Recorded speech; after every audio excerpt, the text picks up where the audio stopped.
Kalingga di Batang Pekalongan ada prasastinya yang menyebut namanya. Keraton Surakarta, Keraton Kasunanan, Keraton Yogyakarta, nggak ada bukti sejaman pun masih wujud peninggalan arkeologisnya, budayanya, dan orang-orangnya masih bisa kita lihat. Apalagi semua apa yang ada di Keraton Jogja, Kasunanan, Pakualaman, Surakarta, Hadiningrat, semuanya dicatat semua. Nasab yang mau masuk nyangkok ke Yogyakarta ndak bisa karena ada kekancingannya. Begitu juga ada Balawi mau masuk menjadi cucu daripada Hamengkubuwono II, ndak bisa. Ada yang ngaku Balawi cucunya Hamengkubuwono, katanya punya istri anaknya Hamengkubuwono, punya mertua Hamengkubuwono, dan lain sebagainya. Kemudian kuburannya, kuburan panglima perang daripada Yogyakarta, dirubah namanya jadi Balawi. Kanjeng Raden Tumenggung Sumodiningrat adanya di Bantul Pleret. Dia pahlawan karena dia perang dengan Inggris, lalu Inggris kalah, tetapi beliau meninggal dunia di masjid, dipenggal lehernya sebagai seorang kesatria tahun 1811. Namun hari ini orang Jawa asli itu makamnya jadi bin Yahya. Bu, kira-kira dolim gak tuh orang yang ganti-ganti tuh? Bu, dolim gak? Jawab, jahat apa tidak? Jahat apa tidak? Kalau jahat, kenapa nggak didiamkan? Dulu nggak ada yang berani, bahkan yang bangun aja itu Pemkot, pemerintah kota Semarang yang ikut membiayai. Bahkan yang sekarang pengurus PWI banyak yang dulunya ikut-ikut bikin makam-makam palsu. Mana tuh kemarin tuh Kiai saya Kibin Tobat ya, dulu saya yang nancepin itu salah satu makam misalnya, saya yang nancepin. Duraka kalau nggak masuk PWI itu. Kalau masuk PWI, duraka-duraka masa lalunya itu diobati oleh pahala-pahala memperjuangkan untuk saudaranya terbebas dari penjajahan spiritual dan perbudakan. Bu, orang ngaku nabi zaman dulu banyak, pemalsu nabi. Musailamah Al-Kadzab ngaku nabi palsu, pengaku cucu palsu sampai 200 tahun itu di Mesir. Ada orang namanya Maimun Al-Qaddah, dia ngaku cucu nabi, kemudian diberantas setelah 200 tahun. Aku sebagai cucu nabi itu karena orang jadi segan, yang nggak bener keluarga besar dia dan keturunannya. Ada yang minuman, ada yang memperkosa, ada yang sodomi. Kemudian Allah utus di zaman itu seorang yang bernama Salahuddin Al-Ayyubi. Hari ini di Indonesia setelah datang kaum Ba'alwi mengaku sebagai cucu Nabi tahun 1850-an sampai 1943, banyak orang percaya, terutama orang NU, Muhammadiyah tidak percaya, Al-Irsyad tidak percaya, Persis tidak percaya, Syarikat Islam tidak percaya, NU percaya. Kenapa NU percaya? Karena di NU memang zaman dulunya kiai-kiainya turunan Nabi semua, turunan wali turunan Nabi. Jadi ketika ada orang ngaku dianggap saudaranya, oh berarti saudara saya ini. Kemudian ternyata lama-lama ngalahin. Lama-lama kiai yang pinter-pinter, kemudian dia yang goblok, kagak bisa baca Fathul Qorib, kagak bisa nasrib, nggak ada yang hafal Quran, nggak ada yang enak ngajinya kalau jadi imam. Kemudian dia merasa lebih mulia daripada kiai-kiai kampung. Katanya satu Habib yang bodoh, walaupun suka maksiat, walaupun suka berzina, dia lebih mulia dari kiai 70 kiai. Na'udzubillah. Saya masih lihat dari Tulungagung seorang Ba'lawi itu kemarin di YouTube. Dia bawa-bawa Ibnu Hajar. Kata dia, itu pendapat pribadi Ibnu Hajar, bahwa Ibnu Hajar mengatakan satu Ba'lawi yang bodoh itu lebih baik daripada 70 ulama. Karena apa? Karena kemuliaan Ba'lawi adalah zatnya, sedangkan kemuliaan ulama adalah aradnya, sifatnya. Zat dan sifat lebih mulia mana? Lebih mulia zat, betul. Zat dan sifat lebih mulia zat, karena zat ma la yataghayyar wala yartafi'u an syai'in. Zat ma, kalau zatnya hilang ya syai'unnya itu tidak ada. Tetapi kalau arad, syai'un itu zat, aradnya sifatnya hilang, syai'unnya masih ada. Itu lebih mulia zat, betul. Tapi kamu bukan cucu Nabi. Masalahnya itu, kamu cuma ngaku-ngaku cucu Nabi. Kamu tidak mulia. Dalam darahku, dalam tubuhku mengalir darah Rasulullah. Tidak ada. Kamu sudah dijajal darahnya, diperiksa. Darahnya udah diperiksa di laboratorium family 3 DNA. Darah kamu darah G. Wong India, wong Kaukasus, Turki, itu kebanyakan itu. Bukan orang Arab. Cucu Nabi itu harus orang Arab. Darahnya cucu Nabi itu yang asli adalah darah Arab, karena Nabi orang Arab. Kalau Arab, kalau keturunan garis laki-laki lurus harus J1. Sedangkan Habib-Habib Ba'lawi ini ngakunya lurus ke Nabi garis laki, tapi darahnya diambil pas sudah terbukti, sudah selesai diperiksanya, hasilnya G semua. 180 orang yang sudah tes DNA, baik di Indonesia maupun yang di Yaman, semuanya gagal sebagai keturunan baginda Nabi besar Muhammad sallallahu alaihi wasallam. Itu secara tes DNA.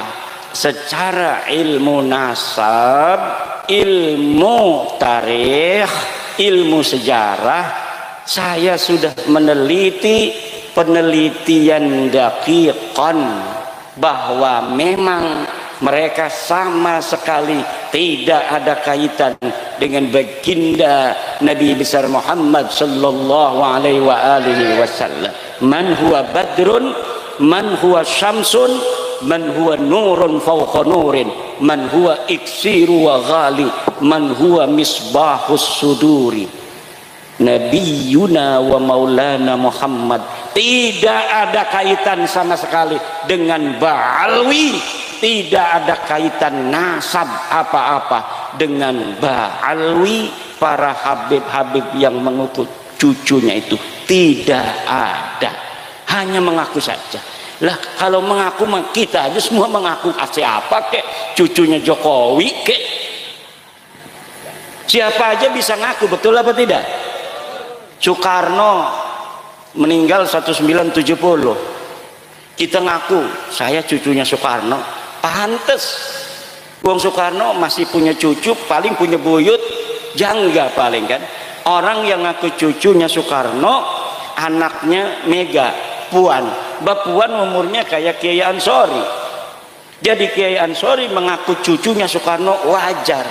Dari anak siapa Kiai Ansori? Dari ibu yang tidak diketahui. Ya.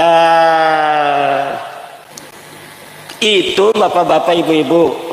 Kenapa dulu katanya kan banyak yang ngomong kiai-kiai kibin tuh yang kiai-kiai kibin. Kiai mah dulu Syekh Hasyim Asy'ari meneng-meneng baik. Kiai Hasyim Asy'ari enggak ngomong balawi batal. Kalau pengakuan itu la yata'allaku bimanfaatin, itu enggak ada masalah, enggak ada soal. Karena dulu mungkin Ba'alwi yang ditemui Mbah Hasyim itu masih malu-malu, nggak ada yang dawir-dawir minta-minta duit, minta-minta kambing. Kalau lagi haulan dia pengen dikirim kambing 1 truk, betul apa tidak? Tadi tuh saya sebelum datang ke sini ada mantan kibin ngomong, kan biasanya kalau haulan itu di sana itu bawanya dari sini 1 truk kambing, dapat nyari-nyari katanya. Panitianya dia dibawa ke sana tuh. Itu mantan kibin tuh. Kadang-kadang untuk masjid sendiri susah, betul? Kadang-kadang kiai kita yang sejak kita dalam kandungan sudah mendoakan kita, ketika kita 4 bulan kita panggil kiai, doain kiai. Betul apa tidak? Di sini ada nggak 4 bulanan? 4 bulanan hamil istri kita panggil kiai, suruh ngedoain anak kita yang ada dalam perut. Kemudian ketika 7 bulan kita manggil kiai lagi, suruh ngedoa lagi. Diamplopin paling 5.000, 10.000. Kemudian ketika lahir manggil lagi kiai lagi, namanya nyuguh tamu, doa lagi. Nanti dapat 7 hari manggil lagi, suruh nyukur rambut, doa lagi kiai itu.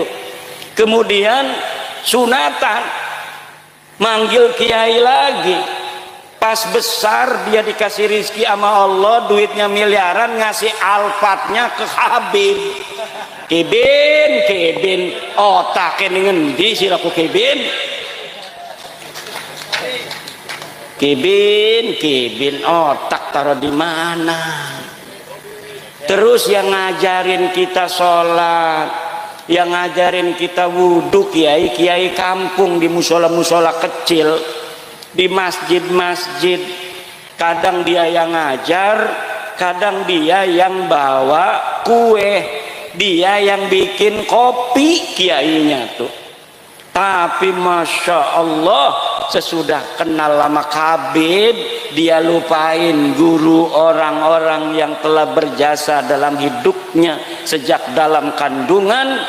Kadang-kadang dia yang ngomong, ini malam ini ada hallnya Habib, pengajian libur, nggak boleh kalau ada Habib lagi di hall ada pengajian, itu namanya matane picak. Betul apa tidak? Ada nggak orang ngomong begitu? Pangkat dia itu apa ngomong begitu? Pangkat dia apa kiai? Bukan. Bisa ngaji Fathul Qorib? Enggak. Suruh nasrif fa'ala fa'alu fa'alna, enggak bakal bisa. Suruh ngelal qala asluhu qawala ala wazni fa'ala, enggak bakal mampu. Suruh menghafal al-qawaid al-fiqhiyah, nggak bakal bisa. Lalu pangkatnya apa?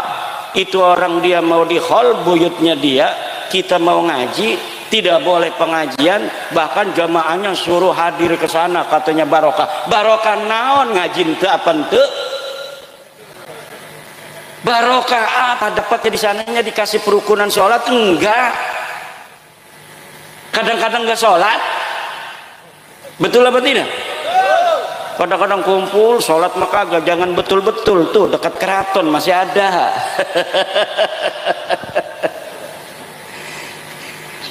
Bahkan kota kita banyak yang dipakai-pakai. Allah, haul Gresik, haul Solo, haul Malang, Lah emang pangkatnya apa dia? Coba yang di hall itu lihat sejarahnya waktu hidupnya. Ada enggak di kitab-kitab Mbah Hasim yang semasa dengan dia disebutkan? Enggak ada. Banyaknya orang-orang Ba'lawi itu yang dianggap hebat-hebat setelah matinya. Udah 20 tahun mati baru dicatat itu. Kehebatannya semuanya enggak ada bisa dibuktikan oleh orang yang sezaman. Hafal hadis katanya 1 juta hadis, mana buktinya? Lu nggak ada, orangnya udah mati. Mungkin ada nggak kalau dia pakar hadis? Kitabnya mungkin, sanadnya dari siapa? Pernah nggak dia ketemu dengan musnidud dunya? Dari siapa saja dia mendapatkan riwayat hadis? Gurunya berapa ratus? Seorang pakar hadis ya gurunya harus ratusan. Nggak ada. Hanya di tulisan-tulisan sekarang di internet ditinggi-tinggikan, pada masa hidupnya bukan siapa-siapa. Makanya saya katakan satu Syekh Nawawi Tenara lebih mulia dari seluruh Ba'lawi yang hidup maupun yang sudah mati. Satu kiai Indonesia Syekh Nawawi Tenara lebih mulia dari seluruh habib di dunia, baik yang masih hidup maupun yang sudah wafat.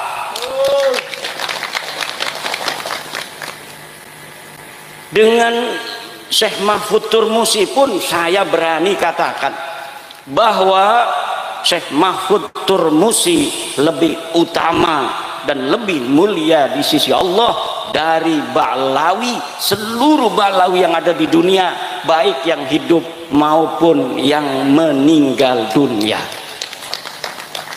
Bahkan peci hitamnya Syekh Nawawi itu lebih mulia dari seluruh sorban-sorban ban Vespanya Ba'lawi, baik yang masih hidup maupun yang sudah meninggal dunia.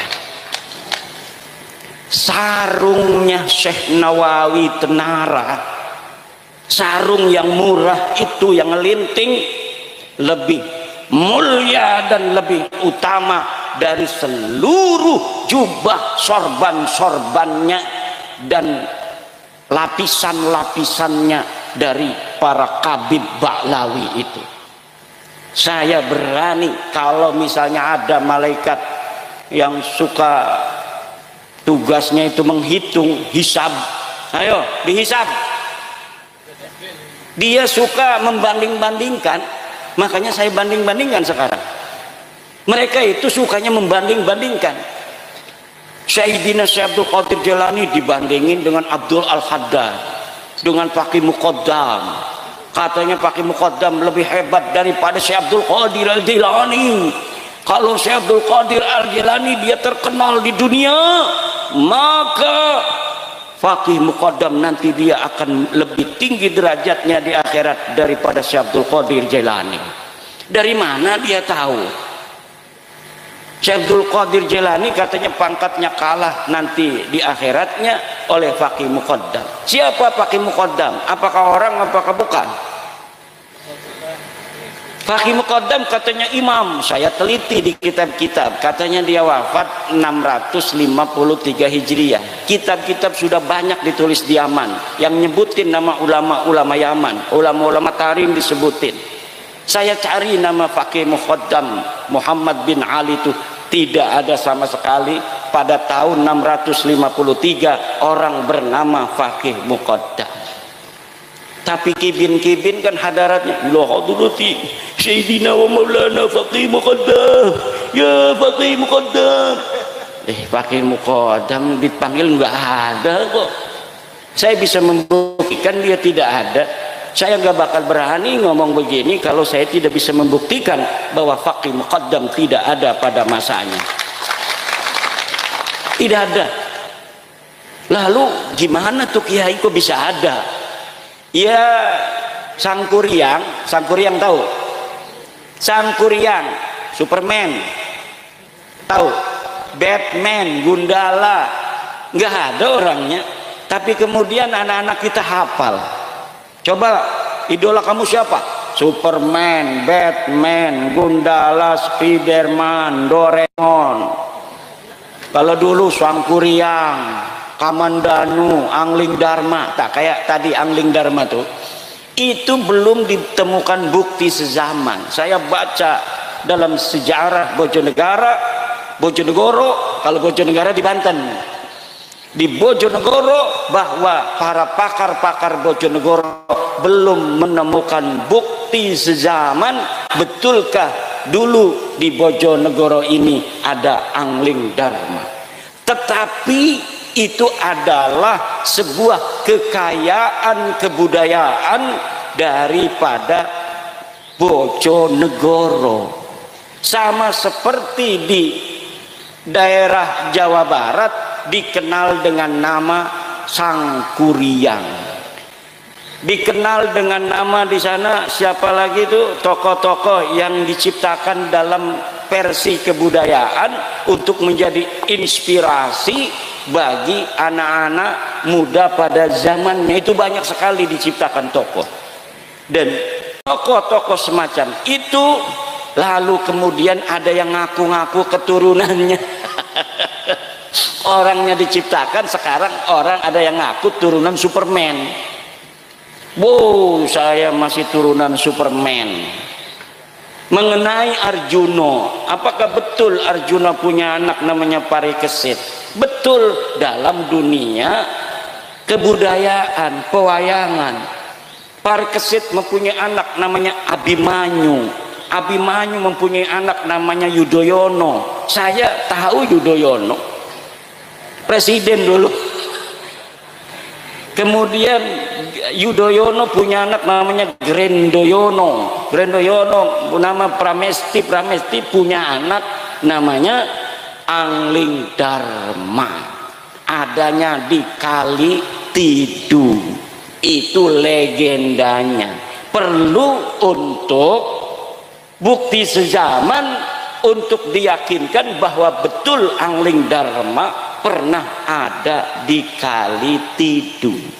Fakih Muqaddam membutuhkan itu sudah 3 tahun dicari, nggak ketemu-ketemu. Ada yang dikirim dikasih duit ke Turki, ada yang dikasih duit ke Madinah, ada yang dikasih duit ke Irak, ada yang dikasih duit ke Yaman untuk mencari bukti bahwa Fakih Muqaddam pernah ada di masa lalu. Tidak ada yang mampu mendapatkannya dan tidak akan pernah ada. Kenapa? Karena saya sudah secara badihian jalian bahwa nasab Ba'lawi ini diakuinya baru di abad 9 Hijriah, 895 Hijriah. Di tahun 895 Hijriah ada seorang Ba'lawi namanya Ali As-Sakran, nyatet bin-binnya dia. Katanya dia namanya Ali, punya abah namanya Abu Bakar. Abu Bakar punya abah namanya Abdurrahman. Abdurrahman ini orang bener nih, masih 3 nih orang bener nih. Nah, dari Abdurrahman ke atas ini dia nggak hafal. Tulis-tulis saja sampai nama cucu Nabi yang namanya Ahmad bin Isa yang ada di abad keempat Hijriah, 345 Hijriah.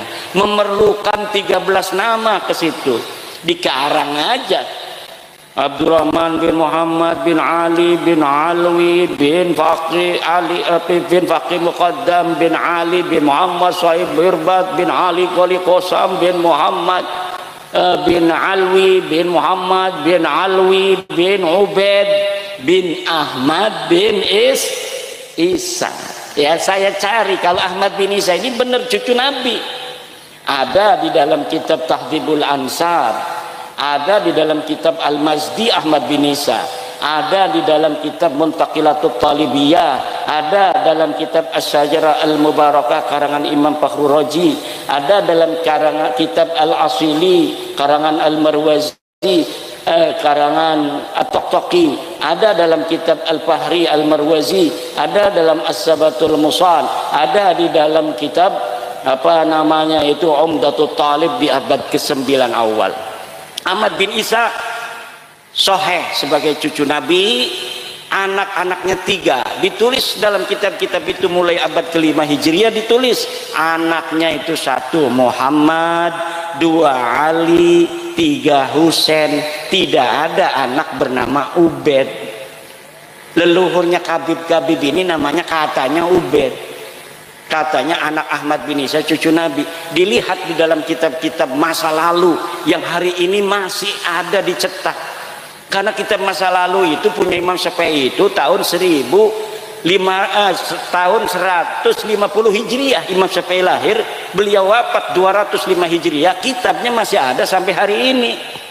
Begitu pula kitab-kitab nasab, banyak kitab nasab itu yang saya ambil hanya beberapa, paling 30 yang saya sebut di dalam kitab. Kenapa? Karena itu yang menyebut Ahmad bin Isa. Yang lain itu keluarga lain, jadi nggak perlu untuk saya sebutkan. Kalau disebutin semua 200 kitab nasab dan sejarah bapak-bapak dan ibu-ibu, yang semuanya memperkuat dan membatalkan nasab Habib sebagai keturunan Nabi. Lalu mereka marah-marah sama saya, nggak mau nerima. Ini fitnah, hasud, iri, dengki, punya kebencian pada turunan Nabi. Kebencian turunan Nabi siapa? Saya turunan Nabi. Mana buktinya? Nggak perlu bukti, husnudon aja. Nggak mau husnudon mah. Nanti kamu minta uang sama saya. Kalau kita husnudon dimintain duit. Tapi kalau sudah kelihatan dia pakai kaos PWI nggak berani. Jadi orang-orang yang paling merdeka sekarang di Indonesia ini orang yang pakai kaos PWI. Nggak bakal gitu. Misalnya nih perempuan-perempuan, hei se-Indonesia, bikin jilbab yang ada lambang PWI, lambang Gunung Jawa itu. Insya Allah selamat daripada kezaliman Ba'lawi. Atau di depannya kan biasa kayak OSIS itu kan, sekarang gambarnya PWI. Wah, selamat. Mau kan sekarang tuh di Jepara ada kayak apa ya, kayak maniak, 31 anak perempuan diperkosa sama Syafiq Al-Habsyi. Khabib 31 anak perempuan diperkosa baru tahun 2025 ini, masih beberapa hari yang lalu. Tapi sudah saya masukkan dalam kitab saya, dan kitab saya sudah dicetak kitab baru, judulnya Minhajun Nasabin fi Ibtali Nasabi Ba'lawi Al-Multasik Lil Alawiyin. Itu bisa di-download juga, gratis download kitab saya itu. Kalau orang ngarang kitab itu nggak mau ditaruh di internet, kenapa? Nggak dapat untung. Kalau saya setiap ngarang kitab, terutama kitab nasab ini, hari itu saya tabyin, hari itu saya share gratis. Begitu.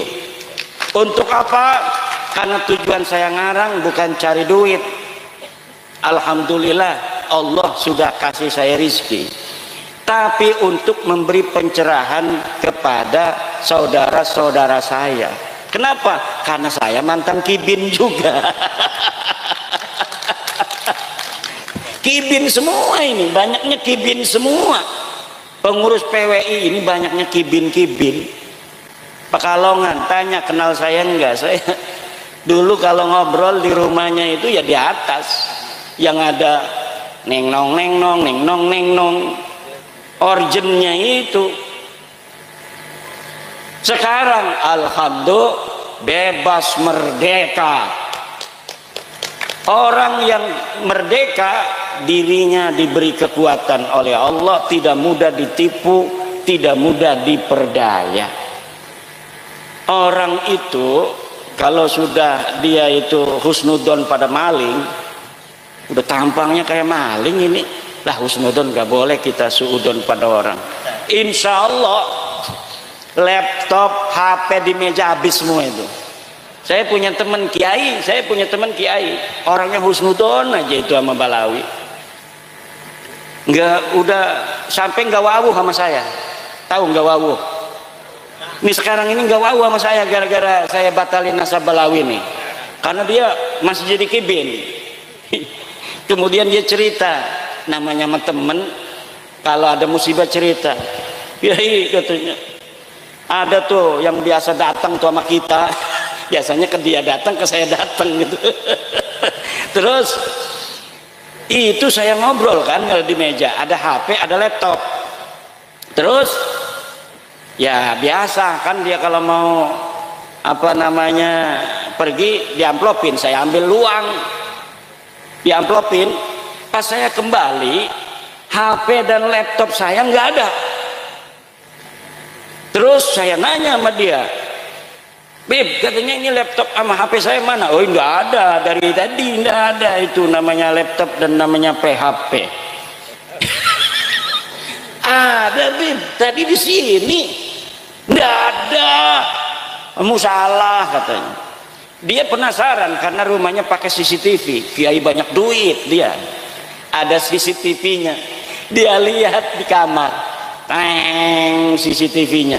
Bener itu dimasukin ke tasnya. HP-nya, laptopnya dimasukin ke, dan dia tidak punya malu. Na'udzubillah. Tapi kalau sudah pakai kaos PWI LS, selamat sentosa, karena kita bisa masuk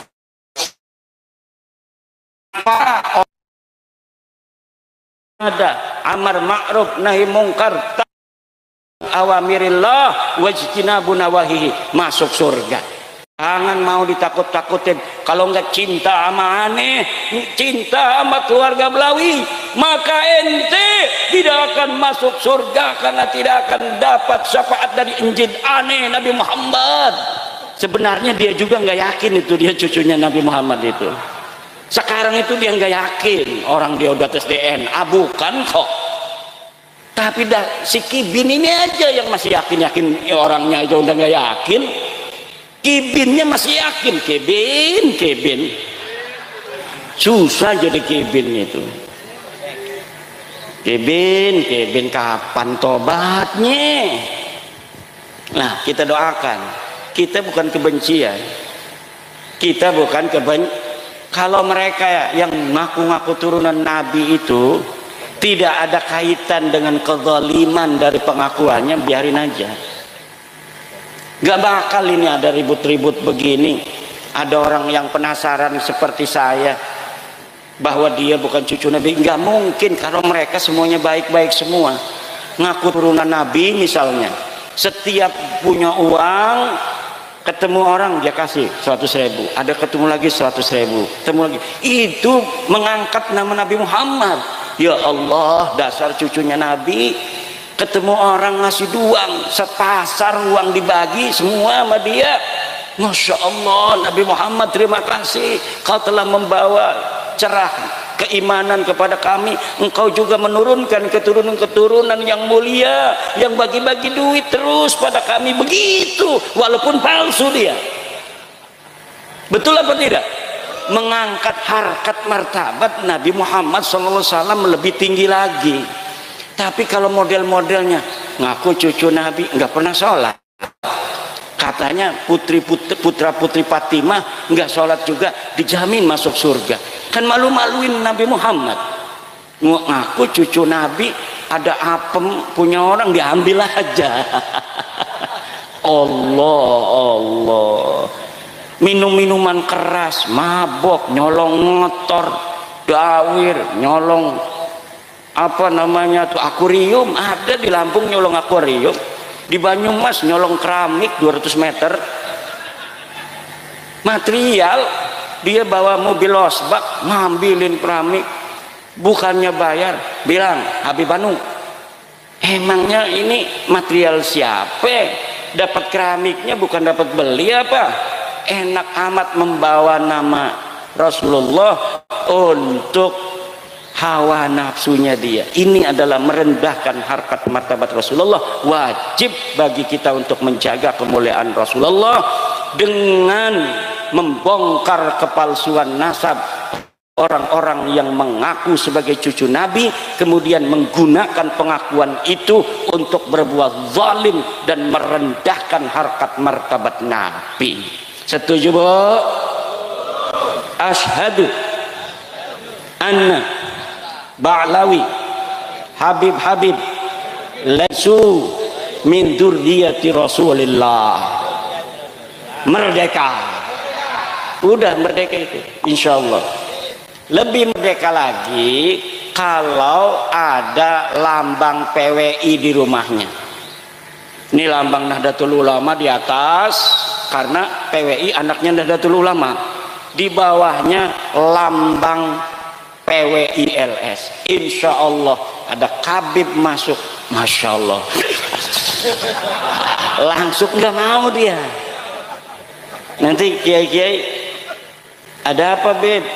Mau ngakol? Enggak kiai, enggak kiai.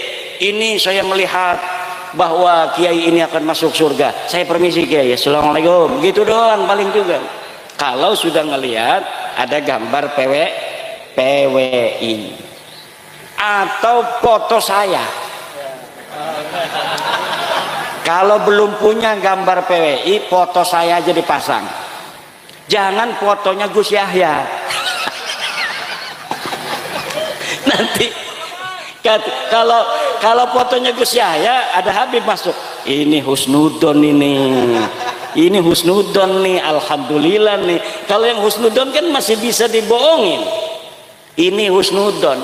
Saya kirimin itu, saya pernah ngomong begini di Lampung, videonya saya potong, saya kirimin ke Gus Yahya, ketawa kali dia di sana. Kalau yang ada foto saya, insya Allah nggak berani. Itu para habaib itu dawir lagi. Tapi kalau ada foto Gus Yahya, wah ini babul husnudon ini, bab husnudon ini.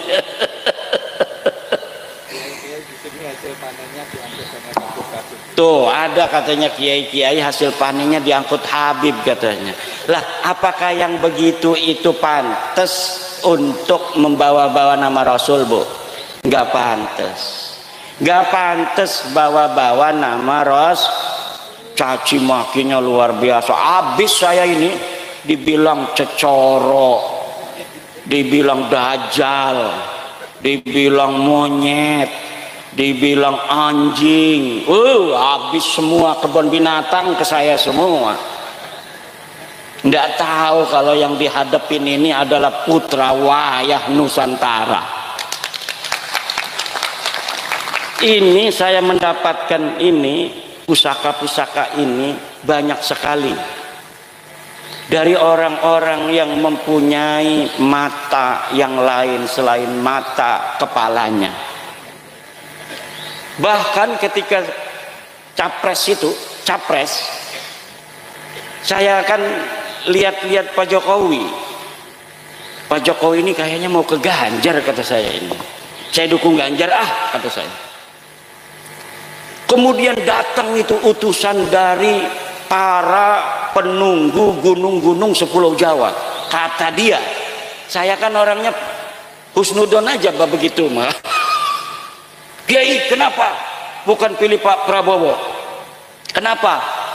Sudah ditanda tangan oleh penunggu gunung sepulau Jawa bahwa yang akan jadi presiden Prabowo. Kata orang itu. Terus tapi para penunggu gunung-gunung sejawa sedang cinta sama Kiai Imad. Kalau Kiai Imad nggak berubah, maka tanda tangannya yang akan diberubah, yang didukung Kiai Imad yang akan menang. Sampai begitu. Kata saya, ada syaratnya nggak? Ada syaratnya. Syaratnya 3. 1 ini, 2 ini, 3 ini. Kalau ini tidak, maka yang jadi presiden Prabowo. Ya kita ini kan orang pekih. Orang pekih itu berdasar hadasiyah. Hadas itu berdasarkan dalil aja, mana buktinya. Tetapi pada waktu itu saya ngikutin aja. Syaratnya saya penuhi. Yang 2, yang 1 tidak bisa dipenuhi oleh teman saya. Akhirnya ya tidak bisa dirubah. Prabowo tetap jadi presiden, harus kita dukung sampai 5 tahun karena Bapak Prabowo yang dipilih oleh para penjaga Nusantara. Wah ini halu nih Kiai Imad. Ya ini malah lagi cerita halu dulu. Karena apa? Cerita-cerita dalil-dalil kan udah selesai. Balawi udah pik, bukan cucu Nabi. dia nggak bisa lagi bawa dalil, nggak bisa dia. Udah ditantang-tantangin tuh sama orang-orang, berani nggak debat dengan Kiai Iman, melempem baik. Yang suruh di depan itu orang-orang kayak Kori itu yang macam-macam. Kalau ada acara begini bikin kerusuhan, paling begitu doang, lama-lama ditangkap polisi juga tuh orang begitu. Lama-lama ditangkap polisi. Kenapa? Karena dia mengganggu acara orang lain. Pengajian itu dilindungi undang-undang, dia ganggu. Kalau polisi kesel itu bisa ditangkap itu Pak Kori itu. Orang lagi ngaji Gus Abbas kemarin disuruh pulang, dilempar-lemparin. Itu kalau polisi sudah kesel orang-orang begitu ditangkepin karena sudah melanggar undang-undang Indonesia. Ibu bapak hadirin ma'asyiral muslimin rahimakumullah, itu intinya Bu ya. Ibu ini keturunan ke atas orang mulia-mulia Bu. Jangan rendah diri kepada orang-orang begituan. Mereka bukan siapa-siapa. Mereka tidak lebih mulia daripada kudungnya ibu-ibu. PWILS punya kaos yang keringetan itu lebih mulia dari seluruh jubahnya para Ba'lawi. Lebih mulia orang-orang Nusantara, orangnya jujur, sopan santun, nggak enakan sama orang-orang begitu itu berpahala. Kiai tadi, Kiai itu Kiai Ibrahim nih biasanya kalau bukan acara begini mimpin tahlilnya panjang. Saya tahu kenapa Kiai kita itu begitu nggak enakan. Ini lagi acaranya banyakan orang, udahlah yang cepat aja supaya kebagian waktunya, supaya nih dari Banten tamu kita ngomongnya banyak. Saya berharap baca zikirnya banyak supaya saya ngomongnya sebentar. Ternyata ma'rifatullah orangnya itu nggak enakan. Itulah orang Jawa. Orang Jawa itu nggak enakan. Aslinya orang Jawa itu nggak biasa nyaci orang. Kita ini sekarang nih ngomong-ngomong kejelekan begini karena harus dilawan. Cangkem elek ya dibalas cangkem elek. Kalau cangkem elek dibalasnya husnudon, habis kita. Makam-makam sudah diganti semua, wali-wali kita sudah kalah semua. Gresik itu kan Sunan Giri, Sunan Gresik, Sunan siapa lagi tuh di Giri banyak. Sekarang yang besar itu Ba'lawi. Kapan datangnya dia? Tahun 1900. Ngapain aja dulu? Ya ngajar ngaji. Lah ngajar ngaji mak kiai juga semua ngajar ngaji. Lah ngajar ngaji doang. Perang kagak? Kagak. Mati di medan perang kagak? Kagak.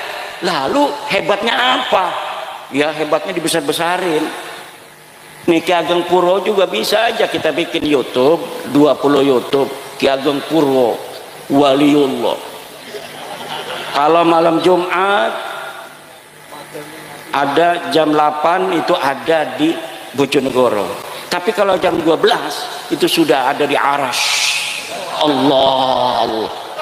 Itu 2 tahun aja begitu. Udah orang percaya. Pekalongan bikin YouTube-nya banyak, karomah para wali, lihat itu banyak itu. Dia bisa jalan di air. Udah 4 tahun jalan di air. Ada ulama-ulama jin datang segala macem, banyak bikin YouTube, bikin konten kreator keramat-keramat supaya dianggap rajanya para wali. Kenapa sih Allah kok yang bohong-bohong begitu tapi dibiarkan aja?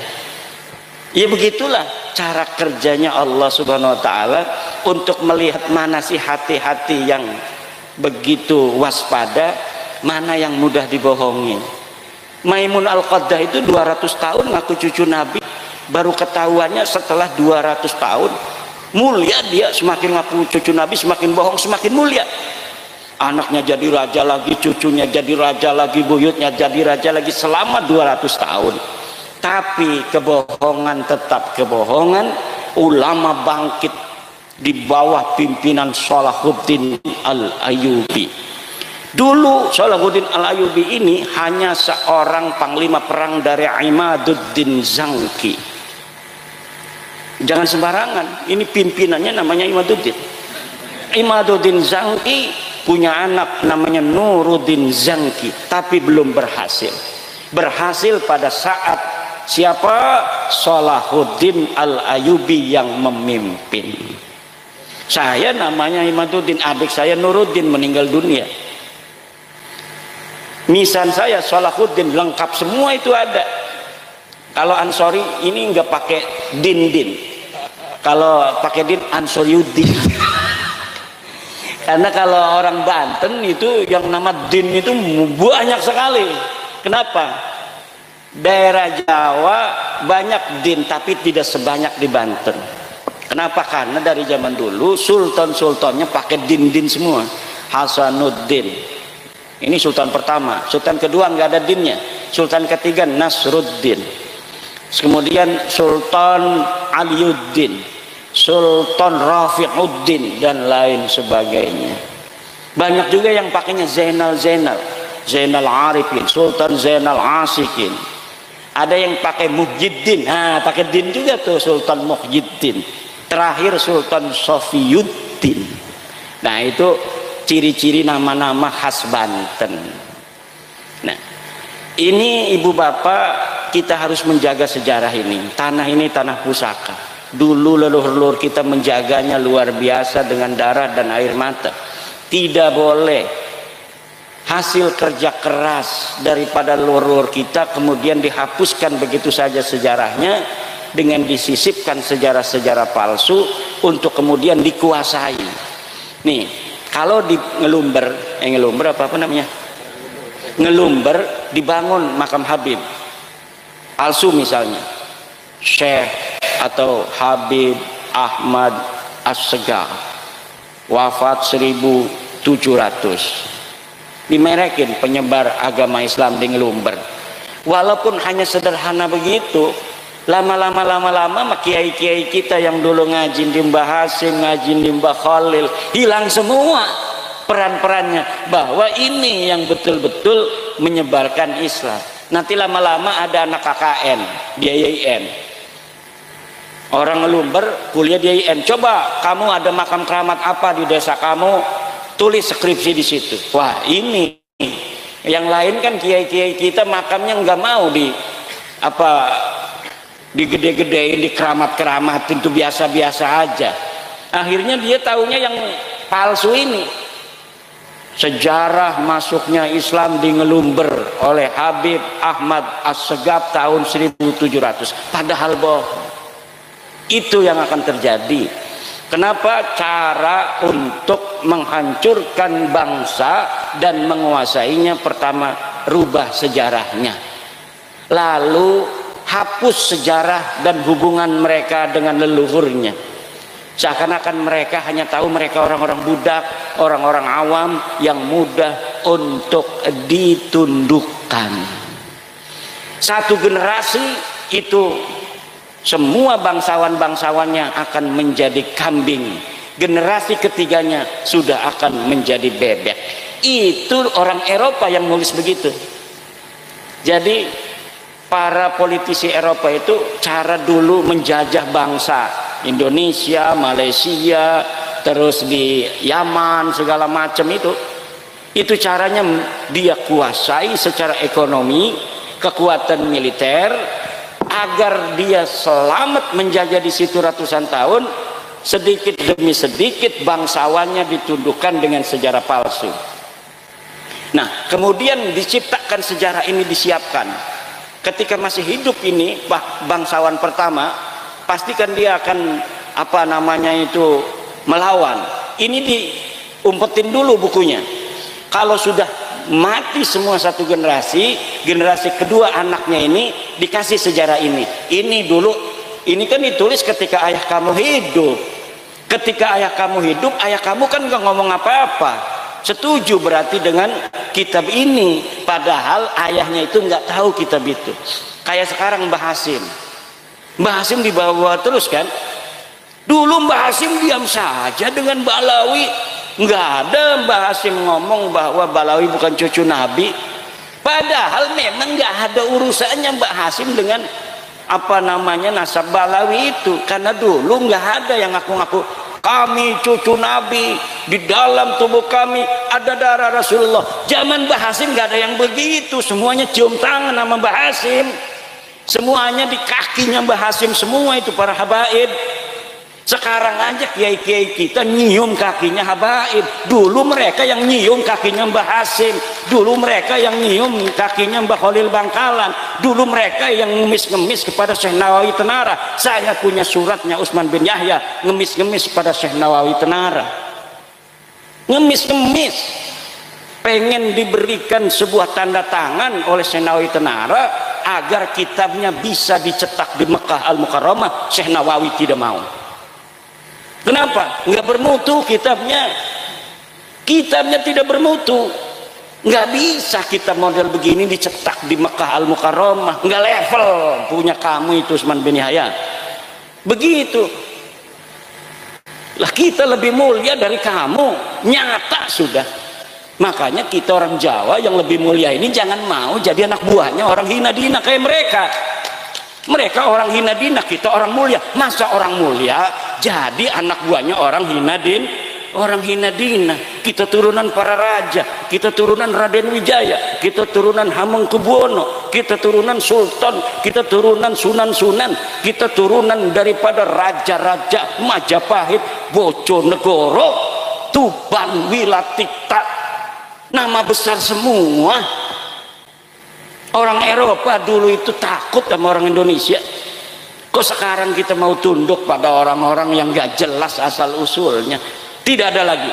Sekarang zamannya adalah zaman kebangkitan kiai-kiai Nusantara, kiai-kiai kampung yang harus kita muliakan. Mereka lah yang mengajar kita Al-Quran, mereka yang ngajar kita cara ngaji, mereka yang ngajar kita bagaimana ibadah, mereka yang ngajar kita bagaimana wudhu, mereka lah yang mengajari kita tentang kehidupan. Maka kiai-kiai kampung lah yang harus kita muliakan dan harus kita tinggikan derajatnya. Assalamualaikum warahmatullahi wabarakatuh.